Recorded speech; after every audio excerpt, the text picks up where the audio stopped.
Momen yang pertama atau posisi yang pertama adalah kama bisa memunculkan pembuahan dan kelahiran, maksud saya. Ya, jadi kama bisa berbuah dengan memunculkan kelahiran kembali.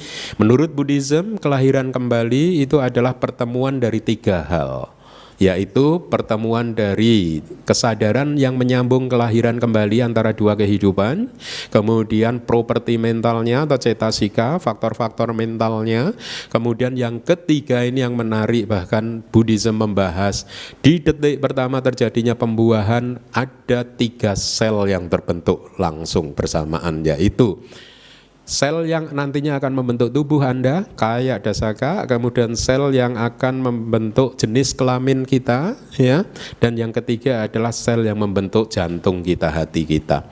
Jadi pada momen terjadi pembuahan, 3 sel pertama ini juga muncul bersama-sama yang nantinya akan makin berkembang menjadi tubuh kita, kemudian jenis kelamin dan juga hati sebagai pensupport dari aktivitas kehidupan ini. Nah, di momen yang kedua, kama terus-menerus berbuah sepanjang kehidupan.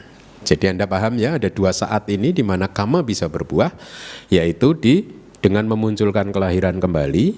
Tetapi setelah seseorang itu terlahir kembali, sejak hari itu sampai nanti meninggal dunia, dia akan terus-menerus memetik buah kama baik dan juga kama buruknya. Jadi beginilah cara kama bekerja untuk membuahkan hasil di 2 saat ini.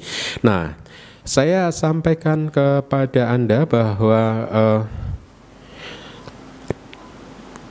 di momen yang pertama dengan memunculkan kesadaran penyambung kelahiran kembali, atau bahasa awamnya adalah memunculkan kelahiran kembali, maka pada saat itu hanya ada 1 kama yang berbuah.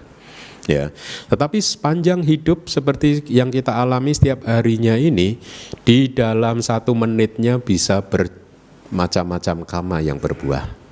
Ya, dan tidak hanya kita hidup ini memetik buah kama kita, tetapi pada saat yang bersamaan kita menanam biji kama yang baru. Melalui apa? Melalui reaksi-reaksi Anda.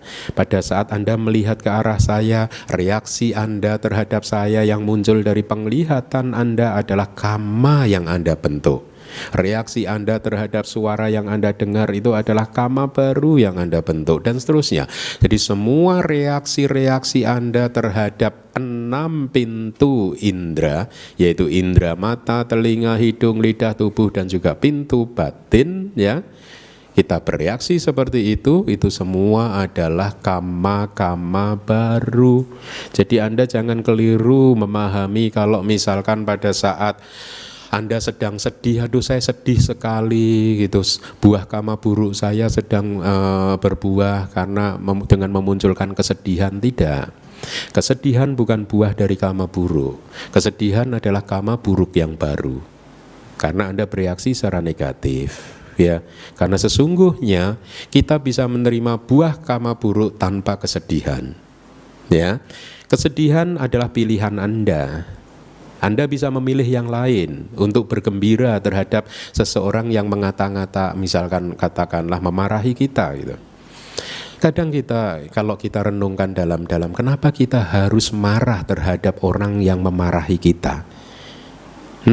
Kenapa kita tidak bisa membiarkan harus membalas kemarahan yang diberikan kepada kita dengan kemarahan yang kemudian kita balas, kita berikan balik kepada mereka? Kalau kita renungkan dengan sangat seksama, sesungguhnya kan yang mempunyai masalah adalah orang yang marah. Kan harusnya kita kasihan terhadap orang yang marah tersebut. Ya tidak, dia yang mempunyai problem. Kemarahan tidak pernah merupakan satu fenomena atau masalah antar 2 orang. Kemarahan adalah problem 1 orang, bukan problem 2 orang.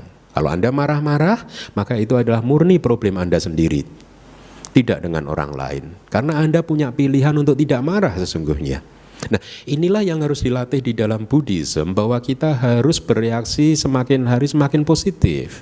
Dan itu sangat mungkin sekali, dan inilah mengapa tadi saya katakan bahwa hidup akan menjadi lebih ringan sekali. Hidup saya menjadi lebih ringan sekali karena reaksi-reaksi yang negatif sudah semakin jarang itu muncul di arus batin saya.